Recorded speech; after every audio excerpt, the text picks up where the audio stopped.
Hello, it's Vervain, and I am here today bringing you my monthly favorites video for the month of December 2017. And my first favorite for this month is Nagchama incense, which is an old favorite, but I just got a box of like 250 of them or something. So I've been going through it, and it's real nice. So I'm going to set the mood with that, and then we're going to get set up where we're going to be.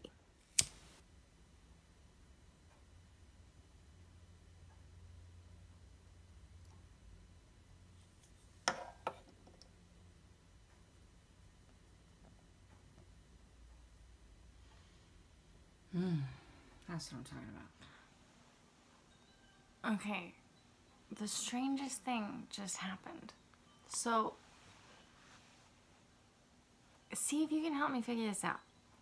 I was a little disappointed because I was going to sit down and I was going to do this video with you, and I was going to go through the 3 teas that have been my favorites towards the end of December, really, because how long do I stay into any one thing?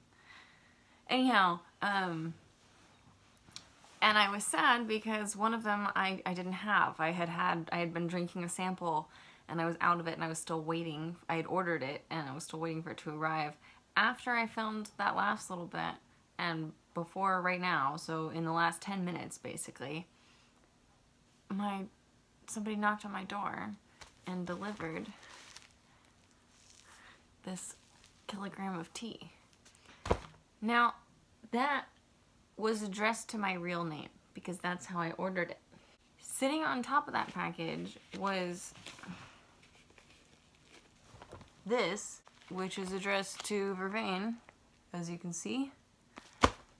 Also from China Post, labeled, it says description of contents, Shou, and you can't see that, but I looked it up and it means sphere or globe.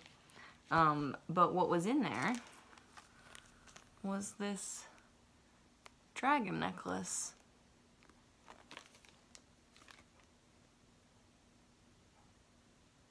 I have no idea where this came from.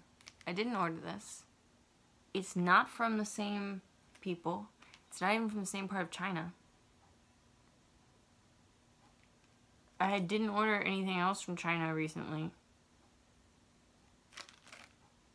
Strange. So, if you think of anything I might supposed to be taking away from this experience, let me know what you think. But we're going to talk about my December favorites. And I wrote a list and I wrote it in order, but we already started talking about the tea, so why don't we just go into that. So this one that just got here is the Crimson Lotus Tea Mega Brick. It's so mega, it takes up the whole screen. And it's a Shou Puerh, and I'm not going to open it because only a third of this is mine, and I don't want to get it all over the bed. But it's a very dark Shou Puerh, and it stays very intense for a long time, and then it gets very sweet and really like summery and almost chocolatey, but more like I'd imagine like cacao fruit than. Anyhow, it's very good, and it was $99 for this whole kilogram, which is a lot, but it was only $33 for my third of this kilogram, which is not that much. So I'm really excited to actually get to drinking this once we can figure out how to divide it between the 3 of us. The other 2 teas that I've been super into the last couple days, we'll start with this one. This is the 2014 Old Bush Anxi Guan Oolong that I got from Floating Leaves Tea in Seattle. My dad actually got this for me for Christmas when we were there, and so I don't know if it's really fair to say that I drank it through December, but I only started drinking this one like on the 22nd, and so then I only started drinking this one on like the 29th, and then I only started drinking this one on the 1st, but whatever. These are what I've been really into lately, so this is what we're talking about. This Old Bush Chiguanyin was like on my first cup, the first cup of it that I tasted, because I didn't pick this one. I picked the tea before this that we tasted, which I'll talk about in another video probably. It's a 1990s Chiguanyin, and it's very like rum and prunes and raisins and tobacco and dates and figs and smells. And it was quite good in flavor. The chi was pretty, didn't go super far. This one I was like, well, you tell me what you think is good, and you know, pour me something that you think we'll like. And she said, okay, well, let's play on Anxi. Let's let you taste the mountain. Let's taste something else from Anxi. Here's another Chiguanyin. This one's from 2014, and this is, I think it's from like an old feral tree. And on the first, it's a lighter oolong, and when I tried the first cup of it, I was underwhelmed. I was like, I like roastier things, I like bolder things, but let's start here and see where we go. And it really tastes like the mountain. It really tastes like the mountain. And it's like very immediately on the easily, very quickly in the second cup, and then very strongly, continuously after that, I felt it in here. And it was like later, like we had another tea after that, and then we went and we had some food, and then after that, I felt like I still could taste it in the back of my throat and like feel it in the back of my throat, and it just stayed with me, and it was very grounding. I find a lot of feral trees are like that. They take me back to source, drinking tea from feral trees. And I found myself craving it, and so I was pouring it yesterday while I was filming, and I've just been smelling it a lot because I only got 1 ounce, so I'm like hesitant to just go through it all and brew it all right away. But honestly, just like smelling it and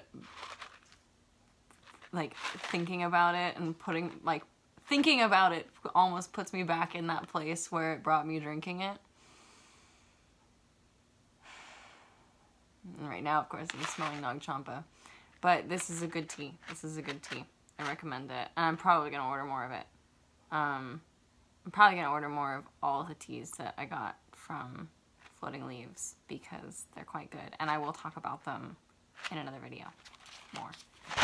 The third tea that I've been really into, and it's really just since the new year, I was saving it, is from West China Tea, and it is my 2011 Shou. It's an aged white tea, and it's now 7 years old, which makes it treasure. According to, there's a tradition in white tea where they say 1 year tea, so in some circles, white tea is not even really considered drinkable tea until it's aged a year. So 1 year tea, 3 years medicine, 7 years treasure. And because this is a 2011 tea, technically it doesn't turn 7 until partway through this year, but we're calling it 7 now. I wanted to pour it on New Year's morning. That's what I did, and it was so good, so good. It started out, I didn't quite get it right in the first few steepings, but in around like steeping 3 or 4, it just started to get velvety. It was like drinking velvet, or like lamb's ear. Yes, because that color, it brings up that light green color to me. And I was given this. I love the chi of gifts also, and this was given to me. And I don't know even if you can still get the 2011 Shou.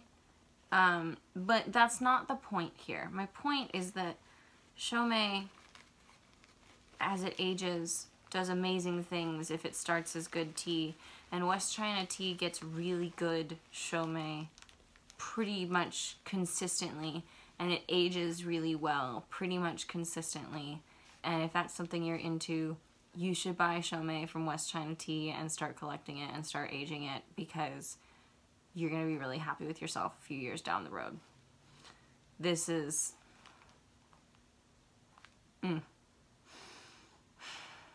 That's all I have to say. Okay. Teas. The next thing I want to talk about, because it's where my list is for the other things that I want to talk about, is this kick-ass agenda that I got that says so let me tell you what this is. This is actually, well, it's kind of two birds with one stone. Although I don't know if I want to go into this part too much. It's a palette with the agenda. There's an agenda and a palette that came together. It's by Too Faced Beauty, and it's the Boss Lady Agenda Best Year Ever 2018 palette. Oh my god, check that out. Look at all those colors. And they're so buttery. Oh my god. What did I even just do? That was like the lightest touch. Yeah, basically since I opened this like 2 or 3 weeks ago, because I bought it for myself, I'm not gonna pretend anyone got this for me. I definitely bought this for myself. This is like the only eyeshadow that I've been using, with very few exceptions. Okay, as long as we're here, I'll go into the exceptions right now. I have been using these Revlon double-ended, what are they called? PhotoReady Eye Art Lid+Line+Lash Shadow Sparkle. Wow. I think it's Revlon PhotoReady Eye Art. I don't know. They're very easy to recognize at the drugstore because they're glitter on one side and metallic-y stuff on the other side. And this side, the metallic stuff, works great as a base. Like, if I just want to do something really quick and I don't want to, like, bring another base with me or whatever, this is a really good... you can do a whole look with just one of these wands. And it's not, I mean, Vogue ready, but it's street ready, I think. I've been really enjoying that. Also, this lip thing that came with the palette, I was not super excited about out of the box. I'm like, oh, it's kind of a blah color. It's called Sellout. But on, it's amazing. And I think it's in some of my favorite selfies that I've taken recently. I don't know for sure. But I'll definitely post some selfies with it and label it and whatever. But it looks good. It really looks good on, and I didn't expect it to. But it looks very professional on, which is, you know, I don't do that very well. Yeah, and it lasts reasonably well, and it's easy to use. And the packaging is so nice, like this raised gold. It just makes me feel fancy to have this in my purse. The other thing that I've been using on my lips does not make me feel fancy, but it does make my lips feel good. It's just this Babylips gloss. I've been using it in another color too, but I can't find that one right now, because that's the kind of person that I am. And I've just been, this is like the closest thing that I have to chapstick that I can find lately, and they smell really good. I'm like smelling the outside like it'll smell like something. This one I think is 55 Fab and Fuchsia. I think it smells like watermelon or something. I don't know. It looks like it would smell like watermelon. That's what I'm... Yeah, maybe, I don't know. It smells like lip gloss, fruity. But it really does make my lips feel good, and it doesn't feel... It's not like gross gloss. It's very watery. Like, I feel like it more dissolves away than, like, getting goopy everywhere. If you know what I mean. If you've worn lip gloss, you know what I mean. Final sort of cosmetic item that I have is this Eclipse Perfume, which I don't know if I've talked about this before because I've been kind of crazy about this since right before the eclipse when I got it. It's by Sea Grape Soap. I don't know if you can read that. SeaGrapeSoap. It says seagrapesoap.com. And I probably still have the box somewhere, but it's very like earthy, musky scents. I'm sure there's like frankincense and myrrh, and there's notes of chocolate, and it smells almost a little like sharp out of the bottle, but once it's on the skin and it starts to like react with the body heat and the oils. It's so, so good. And it's just so me, and just having a, honestly, just having a thing that's like labeled Eclipse reminds me, and called Eclipse or whatever, reminds me of all the things that I went through magically at the eclipse, and that kind of started at the eclipse, that are still very much in motion for me, I feel like. And, you know, every time I put it on, it is a reminder of that. And I know that the scents in it are also supposed to be aligned kind of toward similar purposes. I did get this at Charm School Vintage, which is a pretty magically oriented shop. And so it would not be inaccurate to say this was formulated to do the things that it's doing, but also probably whatever it smelled like, I think just having something called Eclipse would have at least some of that effect for me. Back to this palette because of the agenda. This is so cute. It's so cute. And it is my favorite thing about it, the case. So this is the case part. And the book part actually comes out. So this is just for 2018, but even if I decide 1 month into 2018 that I don't actually like the way that this is formatted and I want to use something else, I can still slip it in here and have this super cute case. I've slipped my little, oh, it's not, I took it out to write notes on, but I've been keeping my Sentimental Circus pad in here, and I can keep a little starfish crystal in here to remind me to be resilient. And I have a pen here that I can use, and it's got a little mirror, and I just think it's super cute. It says on the front, both of the book and of the holder thing, "Don't let today be a waste of makeup," which honestly is more likely to convince me not to do my makeup than to go do makeup worthy things. As you can see, no makeup. But I don't think there is such a thing as a waste of makeup. I think play is important. But I'm hoping that I do like the format of this agenda. I'm hoping to use it mostly actually to plan things for my social media and for my YouTube channel here. So you'll probably be seeing more of it. And today I used it to write out, in the back there's a little section I used to write out my December 2017 favorites. And for the other months, they're kind of split up. Because there's no December 2017 in here, so I just used the back notes section. But everything else that I should be doing should be kind of in the following year. And so I think I like the format. Each month has a makeup tutorial and a little quote page. And then a to-do list for the month, notes to self for the month, and then a monthly layout, and then we go on to the next month. And then at the end there's a bunch of more extra pages for notes, and there's some other similar things at the beginning and a bunch of stickers. Super cute. Anyhow, so let's see. We already went over the teas. Let's go over the crystals. Everybody likes crystals. That's where I was going to start, because crystals are my favorite. I can't even, like, I don't have to justify my love for crystals. We're here. Let's do it. I only actually brought 2 crystals here. And one of them, my friend Happy got me. I think it was for Yulemas. So he got me this for Yulemas. And, oh, it's just so beautiful. This is bloodstone. It's a quite large bloodstone heart. And the colors are just so vibrant and defined. It looks like paint. It looks like blood upon the earth. And sacrifice, especially even blood sacrifice,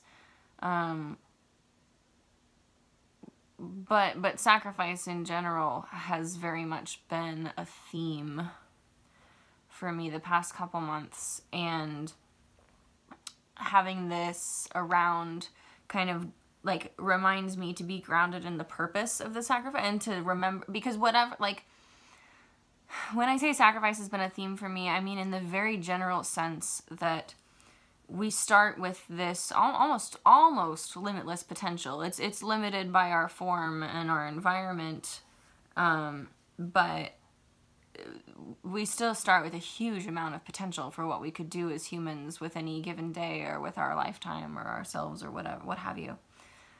But to realize any of it, we have to sacrifice a lot of it to unbeing. We have to say, okay, if I'm gonna do this every day, then these other things that I've been doing have to go. We're gonna say, okay, if I'm gonna focus on my art, then I can't be working full-time at a grocery store because I don't have the energy to do both of those things. And that is a sacrifice that I made this past year. And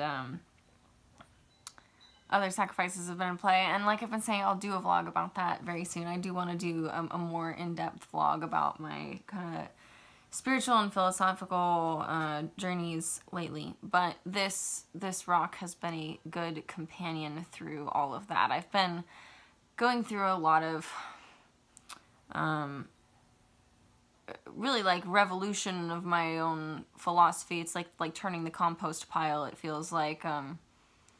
And there's been a lot going on in my family, and it's almost felt like I'm having my family falling apart in one ear and my philosophy falling apart in the other ear, and like the universe is just pulling out the floorboards from underneath my feet, and I'm like, well, I have a piece of bloodstone, so I'm still gonna cry, but I'm gonna feel a little better while I'm doing it. Welcome to the life of a modern witch. The other crystal that I have is one that I bought myself while I was Christmas shopping for other people, because that's what crystal addicts do. And this is like, I'm like holding it with such reverence. I feel like this crystal is like so pure and probably should not have to be around me, but I also know that like that's what it likes to do, is to purify and to clarify. This is, wow, I sound like such a crazy person. I don't care what you think of me. Here it is, and it's, I don't know how well you can see it, but it's fluorite growing on celestite, and it's just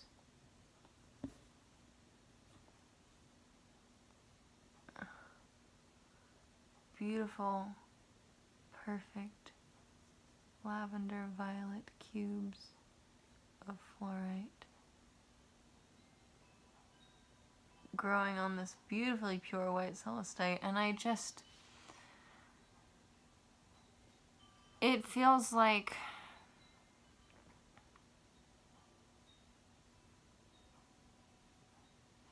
when you go to bed and the world is such a mess, and you wake up in the morning and snow fell in the middle of the night, and you look out and everything is just white.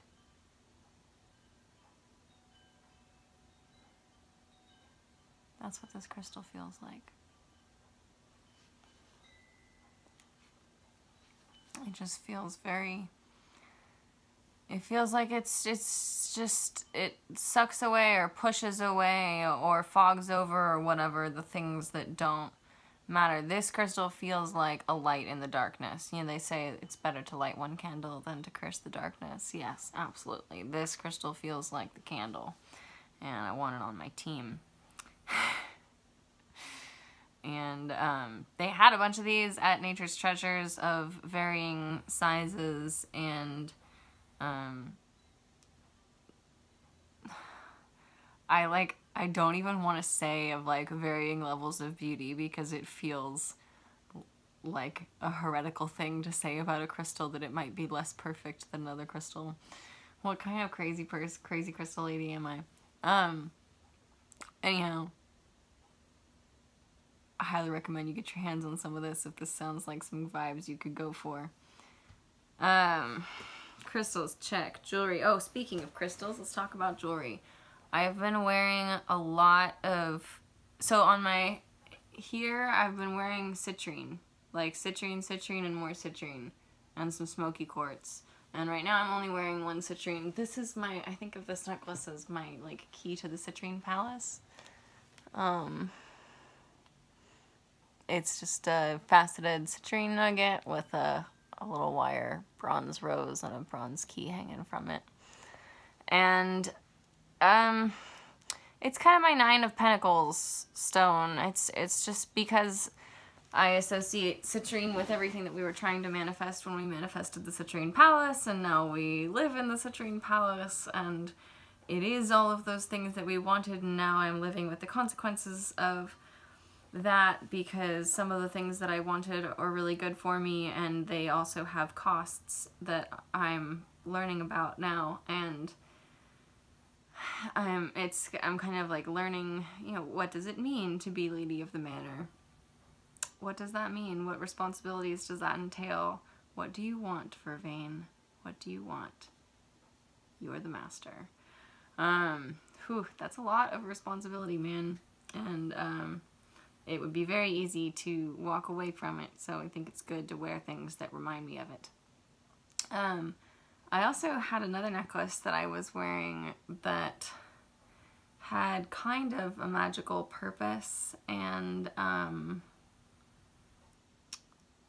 I want to tell a story about that in another video, so we'll go into that later. But it was also citrine, and I'll show it to you actually. It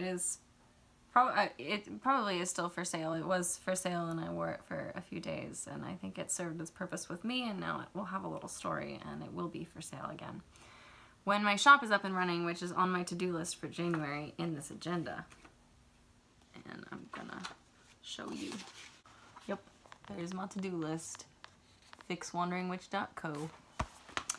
And back to the list of things that I'm telling you about. This is gonna be a really long video.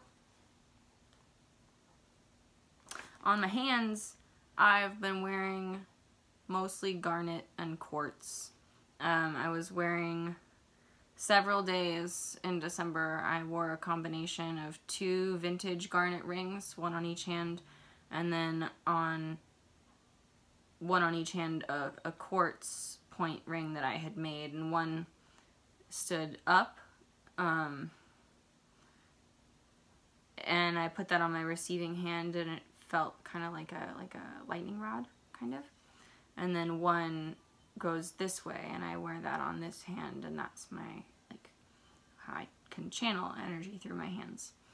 And then the garnets ground me, and the only thing I'm wearing right now is my garnet puzzle ring, my garnet puzzle claddagh, and that's another story for another day.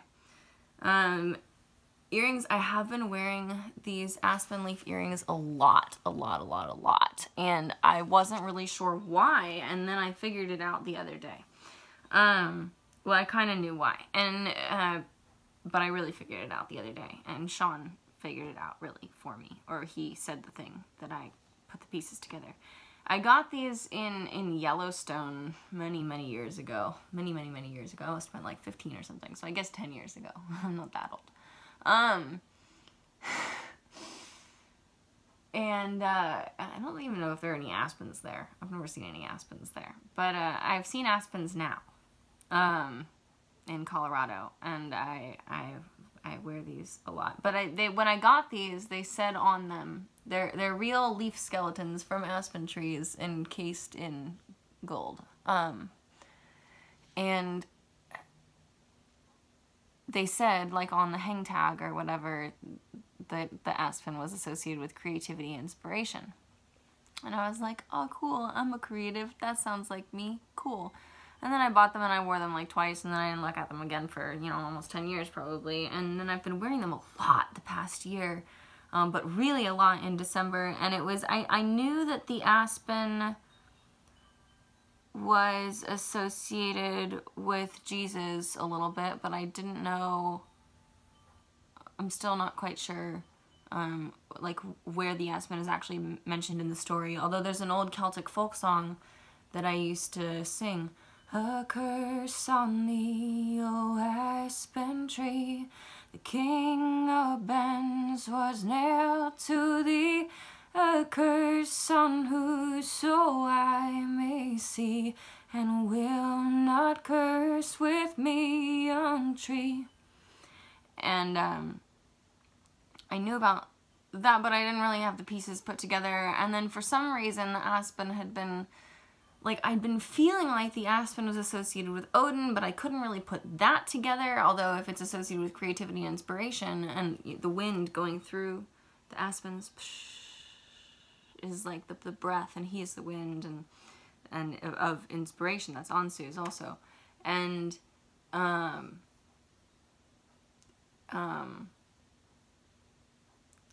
I was debating the nature of the soul and of spirit and of being with, well, with several people, but with Sean the other day, and I was looking for metaphors. I said, what if, and I don't, you know, I don't know this is speculative, this is speculative, and I said, well, what, like, we don't have, yes, what if, you know, what if our souls are like droplets of this, you know, what if the ocean is God and our souls are like droplets of this ocean that come and are made different and made manifest in different ways, you know, shaped by the nature of our bodies and our environments, and that's how, you know, we become such different people, because that spirit is shaped into different forms in different matter, and it experiences vastly different,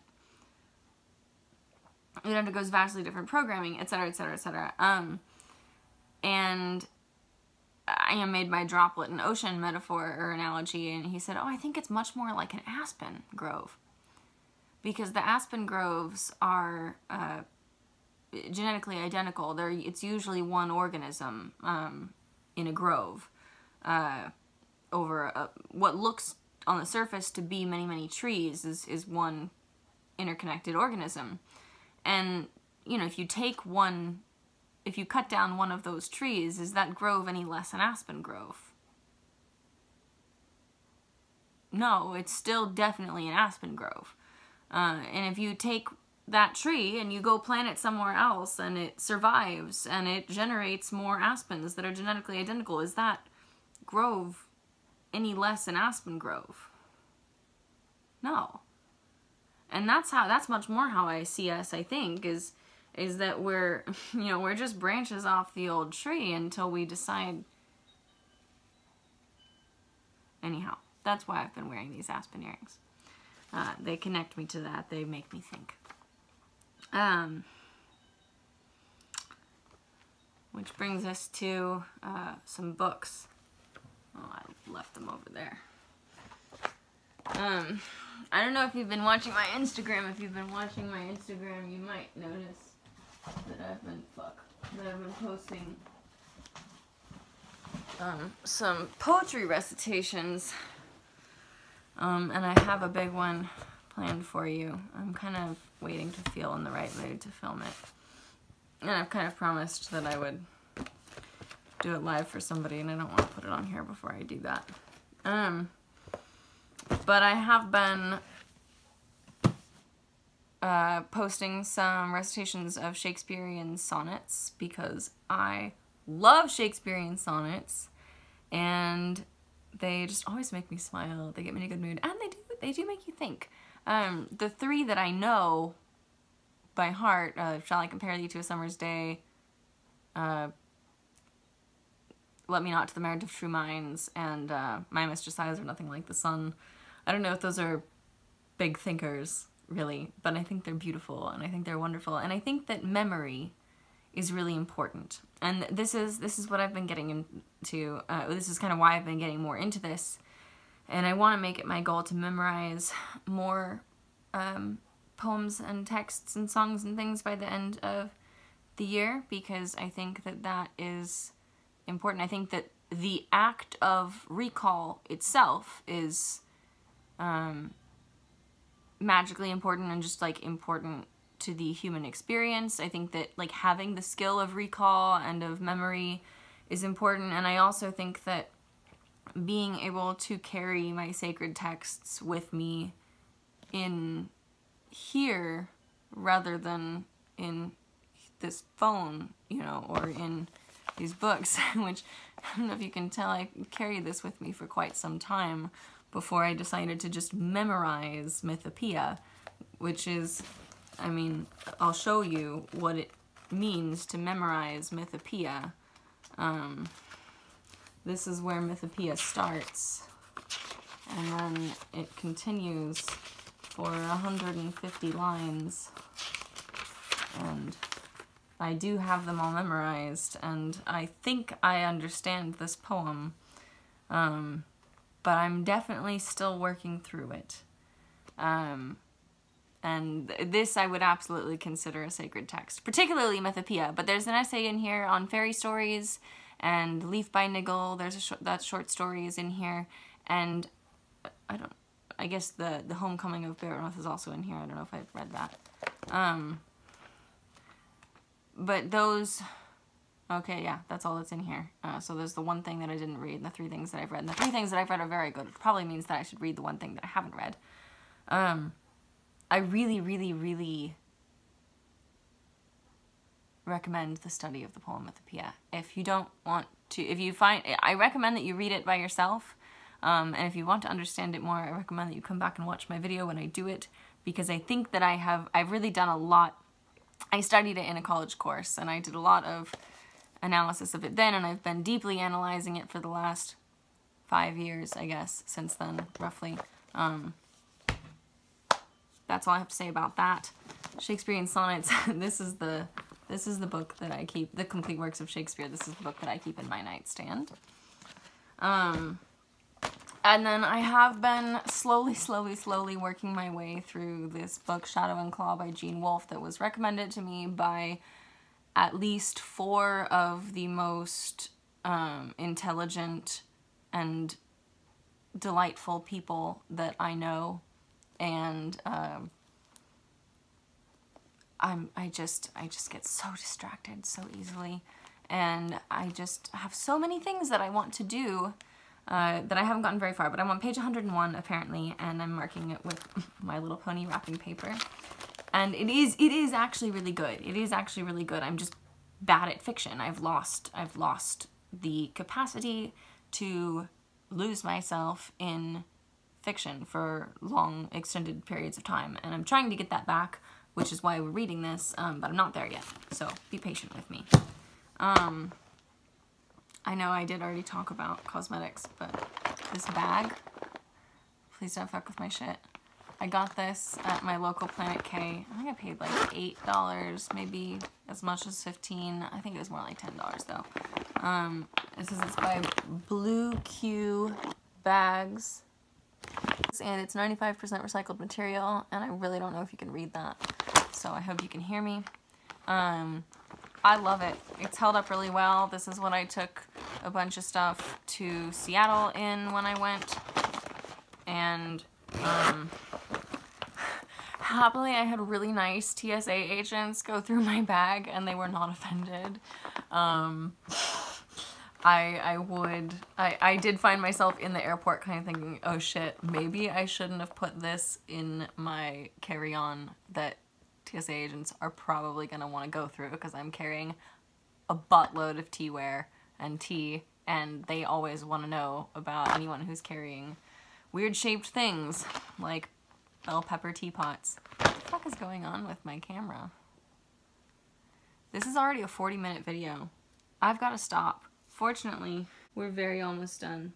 In fact, the only other 2 things that I want to talk about are apps, and they're on my phone, and I'll go over this really, really quickly. And they are, like I was talking about memory, and I think that's really important, and I think I've lost a lot of the features of my brain to just being desensitized from being so overstimulated all the time, which is so easy to do in this culture. When I was on that plane, I posted it on my story. It was crazy. Every single seat had a screen, like right in front of your face, right? And there's no power button. There's nowhere you have the opportunity to turn it off. The only way that you can interact with it is you can swipe your credit card to pay for entertainment that you can control.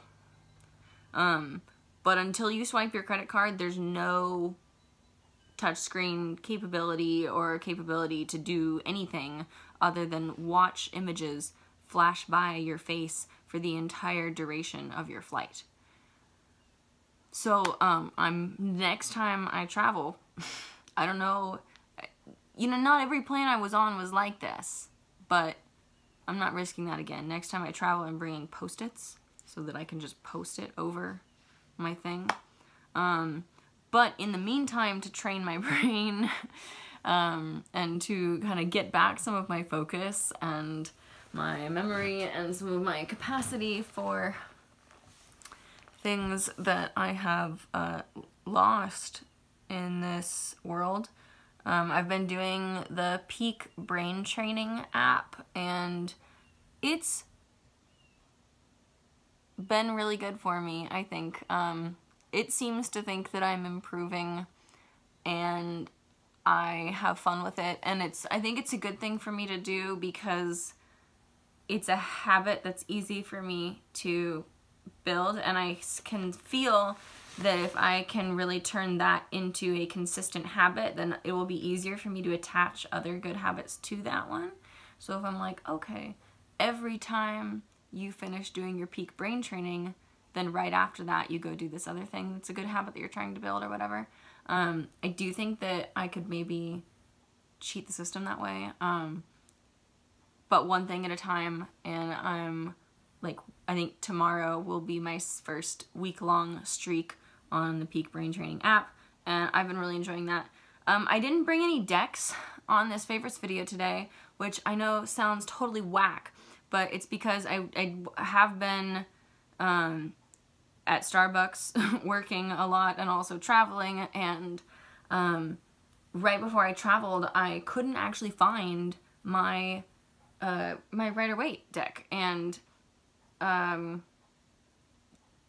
I was like, whatever then, I'm not taking a deck with me. I have apps on my phone for that. And so I've been getting really into the Tarot Sampler app out by Fool's Dog on my phone. It's really good, and my favorite thing about it is the fact that it's a sampler, and it's totally free because of that. But it also means that it's got cards in there from all these different decks. And I think it has, I don't think it just has like, oh, every time you get the Five of Wands, it's going to be from this certain deck. Because I think I've gotten like the same card through that app, and it's been from different decks. But it'll also give you the text, the full text from the book that's included with the deck that the card is from. And then it'll give you like a more general card description. And I have found that when I'm feeling totally lost, and like sometimes I don't even know what question to ask, or I just feel very ungrounded and I need a reading, and I'm like, I don't know what I want. I don't know what deck would have the right answers for me. The Tarot Sampler has hit me with some very potent imagery in ways that were so specific that they surprised me that I would know. The one that really hit me was I drew the Four of Wands in something while I've been watching a lot of Jordan B. Peterson lectures, and I'll come out and say it right now. So far, I haven't watched that many of them. I've watched like maybe, I say not that many, but I've watched maybe 10 hours of Jordan Peterson lectures. No, maybe like 12 hours of Jordan Peterson lectures so far. And I don't think he's crazy. It sounds to me like he's pretty reasonable, which is why I've been thinking maybe I'm crazy. I'm still working through this right now. Neither of us has said anything that I'm aware of that is mutually exclusive. So I'm still studying. I'm thinking things over. I really am. And I drew the Four of Wands.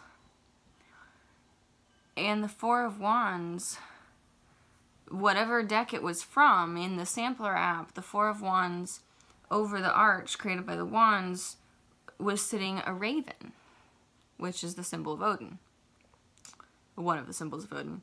And in the raven's beak was a three-leafed clover, which is St. Patrick's symbol of the Holy Trinity. And that's all I have to say.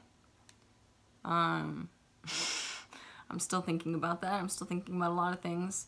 Vlog's definitely coming. I can't believe this is a 45-minute piece of footage. I hope I can cut some of this out. I'm gonna go now. If you enjoyed this, please do like, comment, and subscribe. Know that this video is only so long because y'all have been asking for it all month. I look at my analytics. I really enjoy looking at my social media analytics, actually. I don't know, that's weird. But I look at my analytics, and far and away, my favorites videos have the most views. And like view time and like engaged watching. So, that's what I'm listening to when I say, okay, I guess they can have an almost hour fucking long video. I'm gonna have to cut this down though. Point being, I love you guys. Please let me know if you have any thoughts about any of the things that I said. I feel like I talked about a lot. Let me know what you'd like to see soon more of next here on this channel at this hearth that we're trying to build. And I'll see you all soon. Love you.